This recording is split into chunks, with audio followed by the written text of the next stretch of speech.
Welcome back, and thank you for sticking around. Now we have Ryan Gleason, a senior manager for the Great Lakes region with the United States Chamber of Commerce. Ryan, hello, how are you? Josh, it's good to be with you. It's good to be in Southeast Michigan. I'm doing well. How are you? Doing very well, doing very well. Tell us about your organization. So the U.S. Chamber of Commerce is the world's largest trading association. We represent 3 million businesses from every size, sector, and region across the country. We're headquartered in Washington, D.C., nearly 120 years old. Our organization is based all across the country. I represent the Great Lakes Regional Office of the U.S. Chamber of Commerce. I'm based in Chicago, born and raised. I did have a stint in Washington, D.C., and I represent the states of Illinois, Indiana, Michigan, Ohio, Pennsylvania, and Kentucky. When it comes to the Southeast Michigan Chamber of Commerce here, how long have you been a member, and what benefits would you say you've taken away?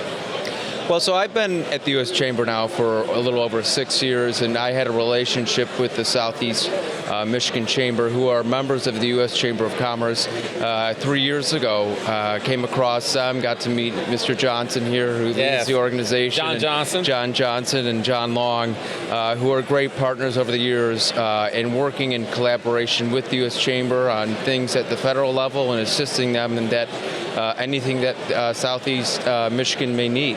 Got it. What are some current pieces of legislation that the U.S. Chamber has advocated for recently? Well, one of the biggest pieces of legislation that we'd been focusing on earlier this year was the One Big Beautiful Bill Act, which is quite a mouthful, which they're changing the name to now, the Tax Cuts for Working Families Act. This was a key proponent for the U.S. Chamber over the year. We had over 500 chambers of commerce across the nation sign on to a joint sign-on letter to make sure, because, for example, in 2017, there was the Tax Cuts and Jobs Act, as you may recall, that lowered the federal corporate tax rate from 35% to 21%. We wanted to make sure that remained permanent. There were research and development tax incentives that were expiring at the end of the year, that particularly, in fact, Southeast Michigan, those remained permanent. And then there was a 199A 20% pass-through for small businesses that was expiring, and we were able to make sure that remained permanent. What is one of the biggest political challenges, do you believe, on the horizon that will impact local business owners?